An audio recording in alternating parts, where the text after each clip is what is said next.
다 함께 사도신경으로 신앙 고백하심으로 하나님께 예배드리겠습니다. 나는 전능하신 아버지 하나님 천지의 창조주를 믿습니다. 나는 그의 유일하신 아들 우리 주 예수 그리스도를 믿습니다.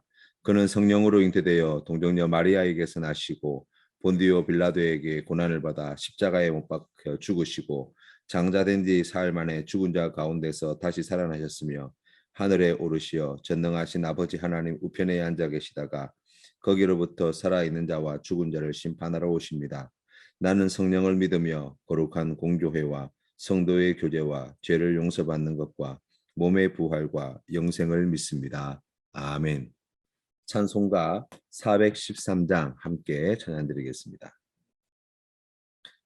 내 평생에 가는 길 순탄하여 늘 잔잔한 강 같든지 큰 풍파로 무섭고 어렵든지 나의 영혼은 늘 편하다. 내 영혼 평안해. 내 영혼 평안해. 저 마귀는 우리를 삼키려고 입 벌리고 달려와도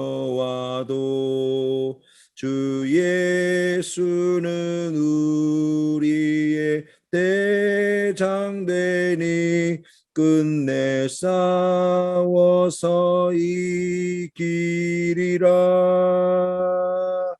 내 영혼 평안해.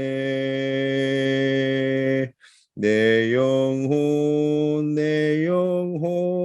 평안해. 내 지은 죄 주홍빛 같더라도 주 예수께 달래면 그 십자가 피로써 다 씻으사 흰 눈보다 더 정하리라. 내 영혼 평안해. 내 영혼 평안해. 저 공중에 구름이 일어나며 큰 나팔이 울릴 때에 주 오셔서 세상을 심판해도 나의 영혼은 겁없으리. 내 영혼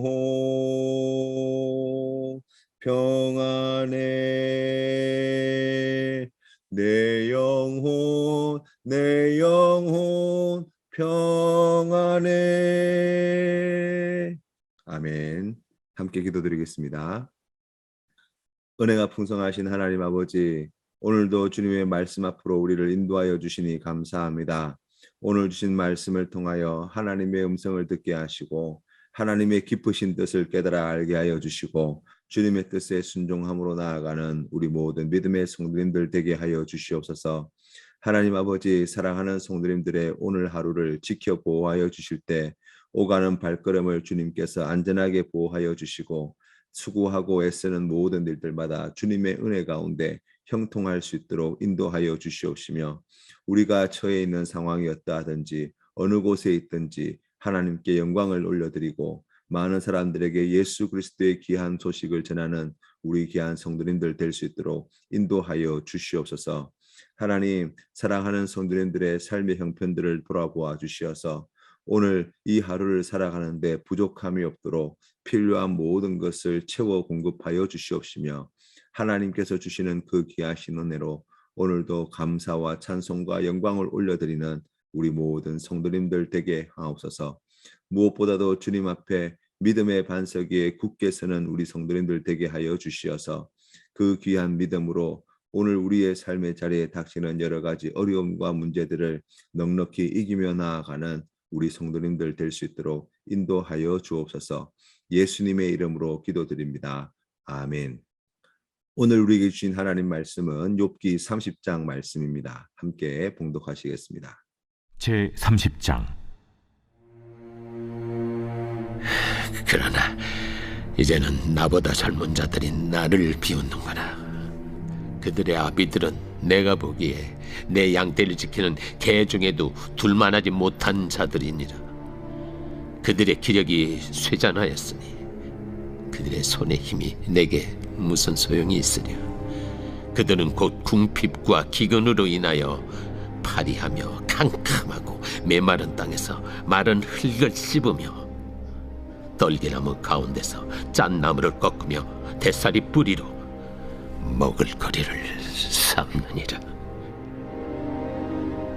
무리가 그들에게 소리를 지르므로 도둑같이 사람들 가운데서 쫓겨나서 침침한 골짜기와 흙 구덩이와 바위 굴에서 살며 떨기나무 가운데서 부르짖으며 가시나무 아래에 모여있느니라. 그들은 본래 미련한 자의 자식이요 이름 없는 자들의 자식으로서 고토에서 쫓겨난 자들이니라.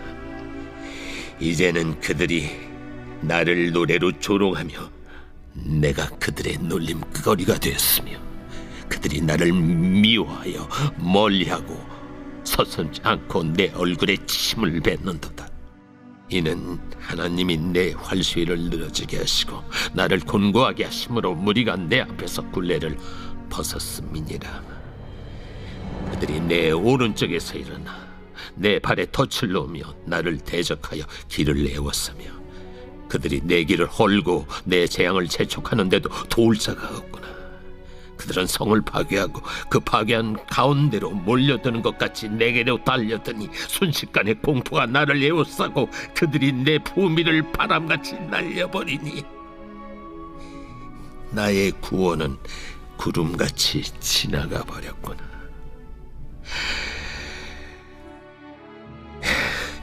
이제는 내 생명이 내 속에서 녹으니 환난 날이 나를 사로잡음이라. 밤이 되면 내 뼈가 쑤시니 나의 아픔이 쉬지 아니하는구나. 그가 큰 능력으로 나의 옷을 떨쳐버리시며 나의 옷깃처럼 나를 휘어잡으시는구나. 하나님이 나를 진흙 가운데 던지셨고 나를 티끌과 채같게 하셨구나. 내가 주께 부르짖으나 주께서 대답하지 아니하시오며 내가 섰사오나 주께서 나를 돌아보지 아니하시나이다. 주께서 돌이켜 내게 잔혹하게 하시고 힘있는 손으로 나를 대적하시나이다. 나를 바람 위에 들어 불려가게 하시며 무서운 힘으로 나를 던져버리시나이다. 내가 아나이다. 주께서 나를 죽게 하사 모든 생물을 위하여 정한 집으로 돌려보내시리이다. 그러나 사람이 넘어질 때 어찌 손을 펴지 아니하며 재앙을 당할 때 어찌 도움을 부르짖지 아니하리까. 고생의 나를 보내는 자를 위하여 내가 울지 아니하였는가. 빈궁한 자를 위하여 내 마음에 근심하지 아니하였는가. 내가 복을 바랐더니 화가 왔고 광명을 기다렸더니 흑암이 왔구나. 내 마음이 들끓어 고요함이 없구나. 환난 날이 내게 임하였구나. 나는 햇볕에 쬐지 않고도 검어진 피부를 가지고 걸으며 회중 가운데 서서 도움을 부르짖고 있느니라. 나는 이리의 형제여 타저의 벗이로구나. 나를 덮고 있는 피부는 검어졌고 내 뼈는 열기로 말미암아 탔구나. 내 수금은 통곡이 되었고 내 피리는 애국이 되었구나. 욥기 19장에서 욥은 지난날 하나님이 베풀어 주신 은혜와 복을 이야기하고 받은 은혜를 하나님이 기뻐하시는 일을 위해 사용했던 자신의 삶에 대해 고백하였습니다. 사람들로부터 존경받고 인정받았습니다.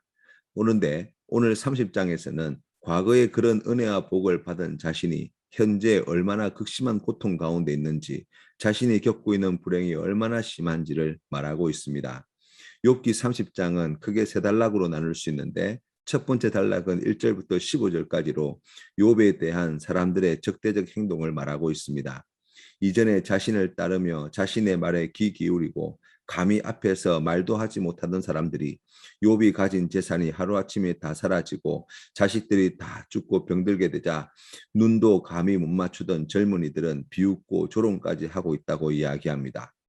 욥은 그들이 얼마나 비천한 자들인지 말하고 있습니다. 이 비천한 사람들에게 멸시당하고 소외당하고 있는 자신의 처지를 고백합니다. 8절 말씀에 이렇게 이야기합니다. 그들은 본래 미련한 자의 자식이요 이름 없는 자들의 자식으로서 고토에서 쫓겨난 자들이니라. 이제는 그들이 나를 노래로 조롱하며 내가 그들의 놀림거리가 되었으며 그들이 나를 미워하여 멀리하고 서슴지 않고 내 얼굴에 침을 뱉는도다 라고 이야기합니다. 사람은 들어갈 때 마음이 다르고 나올 때 마음이 다르다는 말이 있습니다. 왜냐하면 그들도 연약한 인생들이기 때문이지요. 어제까지 가진 것이 많을 때, 성공 가도를 달리고 있을 때 주변에 많은 사람들이 몰려들고 많은 사람이 스스로 친구라고 자랑을 하곤 합니다. 하지만 오늘 하던 사업이 망하거나 가지고 있던 모든 것을 잃어버리거나 또 재산만 잃어버리는 것이 아니라 자기가 가지고 있는 명성과 그동안 이루었던 모든 성공을 다 잃어버리게 되어질 때 사람들까지도 모두 잃어버리게 되는 그러한 어려움들을 겪게 되는 것입니다. 그냥 눈앞에 사람들이 보이지 않는다라는 정도가 아니지요. 뒤에서 앞에서 나를 무시하고 조롱하고 멸시하는 행동을 서슴없이 하는 것을 보게 될 것이라는 것입니다. 그것이 아마 더 큰 상처가 될 것입니다. 그렇기 때문에 사람은 의지해야 할 대상이 되지 않습니다. 이사야서 2장 22절 말씀에 너희는 인생을 의지하지 말라. 그의 호흡은 코에 있나니 새말 가치가 어디에 있느냐 말씀하십니다. 하나님은 사람을 믿어야 한다고 말씀하지 않습니다. 서로 사랑하라고 말씀하십니다. 믿으면 반드시 실망하는 것이 사람입니다. 연약한 인생을 의지하기보다 믿을 수 있는 하나님만을 붙잡으시는 성도님 되시기를 축복합니다. 지금 욥에게 지난날 자신을 존경하고 따라다니고 앞에서 말도 제대로 하지 못하던 사람들이 자신을 경멸하고 조롱하고 멸시하는 것보다 더 큰 아픔이 있습니다. 그것은 이들 조롱하는 이들 뒤에 하나님이 계시다는 사실입니다. 성경 말씀 11절 말씀에 보니까 이는 하나님이 내 할 시일을 늘어지게 하시고 나를 공고하게 하심으로 무리가 내 앞에서 굴레를 벗었음이니라고 이야기합니다. 욥 자신을 무장해제시켜 버리시고 자신의 모든 것을 다 빼앗으시고 사람들이 조롱하고 멸시하는 것을 허용하시고 아무것도 할 수 없게 만드시는 분, 그분이 하나님이시라는 것입니다. 왜 이것이 더 큰 고통이 되어집니까? 13절 말씀에 그들이 내 길을 헐고 내 재앙을 재촉하는데도 도울 자가 없구나. 15절 말씀에 순식간에 공포가 나를 에워싸고 그들이 내 품위를 바람같이 날려버리니 나의 구원은 구름같이 지나가 버렸구나 라고 이야기합니다. 나의 도움이 되어주실 분, 나의 구원자가 되어주실 분이 하나님 한 분밖에 없는데 그분이 나를 떠나고 그분이 나를 무장해제시켜버리고 그분이 나를 조롱하는 자들 뒤에서 이 모든 것을 조종하고 계시기 때문입니다. 우리는 여기서 하나님이 도와주지 않는 인생이 얼마나 비참해질 수 있나를 먼저 배우게 됩니다. 우리가 아무리 어려운 일을 당해도 그 모든 일을 바로잡아 주실 하나님이 내 편이 되어 주신다면, 나와 함께 하신다면 여전히 소망이 있고 위로가 되어집니다. 가장 힘들고 어려울 때 우리가 구해야 할 은혜가 또한 오늘 말씀을 통해서 배우게 되는데, 그것은 잃어버린 것을 찾기 전에 나에게 배신을 안겨준 사람들이 다시 돌아오게 하거나 그들이 하나님의 진노와 심판을 받게 해달라고 구하기 전에 먼저 임마누엘의 하나님이 이 고통 가운데 있는 나와 함께 해주시고 나에게 다시 은혜를 회복시켜 달라고 기도하는 것입니다. 하나님의 도우심과 긍휼하심과 우리 하나님이 우리와 함께하여 주시고 우리의 편이 되어 주신다면 그 어떤 어려움도 우리에게 고난이 되지 않습니다. 하나님의 그 깊으신 뜻만 우리가 분명하게 알아도 우리가 겪고 있는 고난의 대부분의 문제는 더 이상 우리에게 고통이 되지 않습니다.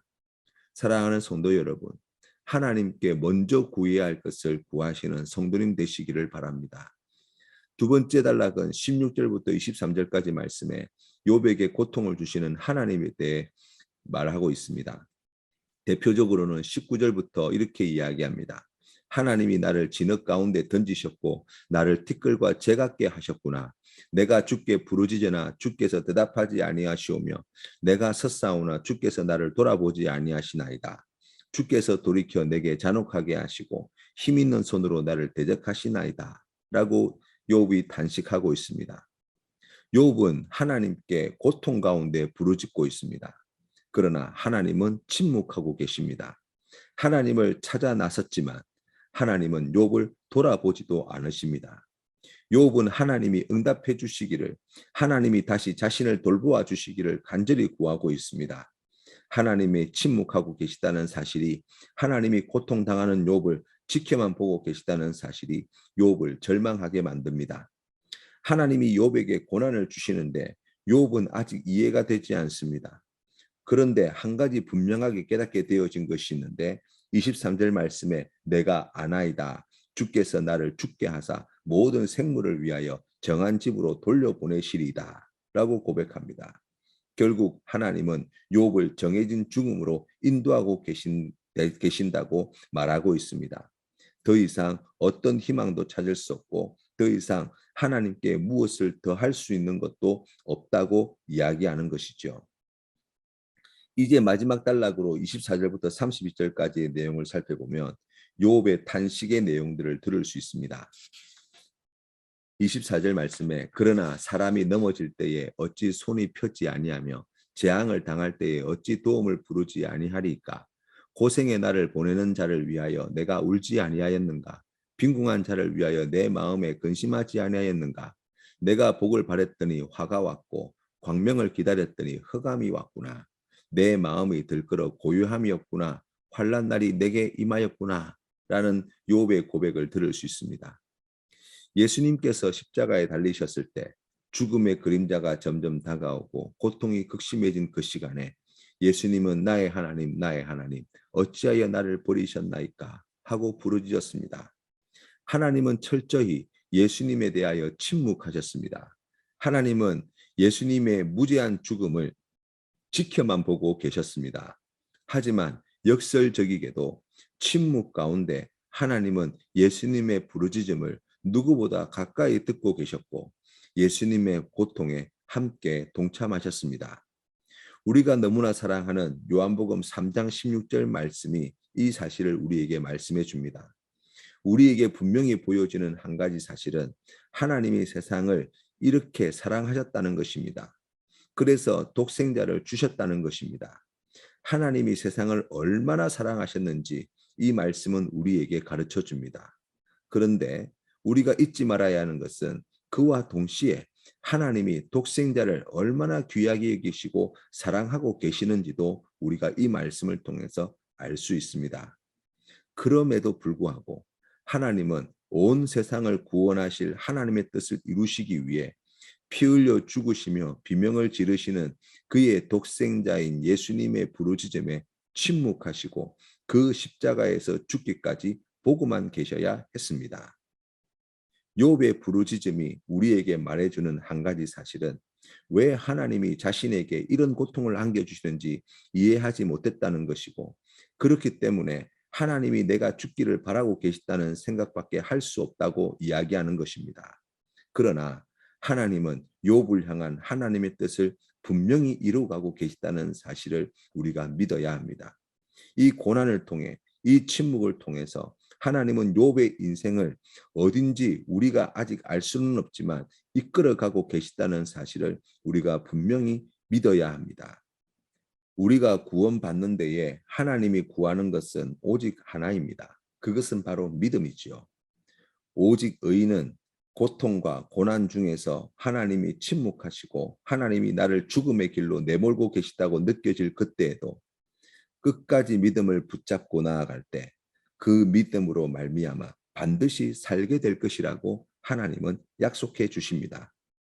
힘들고 아파서 눈물을 흘리고 비명을 지르고 두려움에 떨며 어떻게 해야 할지 몰라 절망에 빠지기도 하고 홀로 몸부림쳐 보기도 하는 그 모든 시간을 하나님이 아십니다. 하나님이 우리와 함께 하고 계십니다. 그리고 마침내 지금은 우리가 다 알 수 없고 지금은 보여지지 않고 지금은 이해되지 않지만 그럼에도 불구하고 우리를 향하신 하나님의 그 크신 뜻이 이루어지는 것을 끝까지 믿음으로 나아가는 우리에게 반드시 나타내 보여주신다는 약속의 말씀을 믿으시는 성도님 되시기를 바랍니다. 그래야 해서 오늘도 이 귀한 믿음으로 승리하시는 우리 모든 성도님 되시기를 주님의 이름으로 축복합니다. 주님 가르치신 기도로 예배를 마치겠습니다. 하늘에 계신 우리 아버지, 아버지의 이름을 거룩하게 하시며 아버지의 나라가 오게 하시며 아버지의 뜻이 하늘에서와 같이 땅에서도 이루어지게 하소서. 오늘 우리에게 일용할 양식을 주시고 우리가 우리에게 잘못한 사람을 용서하여 준 것 같이 우리 죄를 용서하여 주시고 우리를 시험에 빠지지 않게 하시고 악에서 구하소서. 나라와 권능과 영광이 영원히 아버지의 것입니다. 아멘.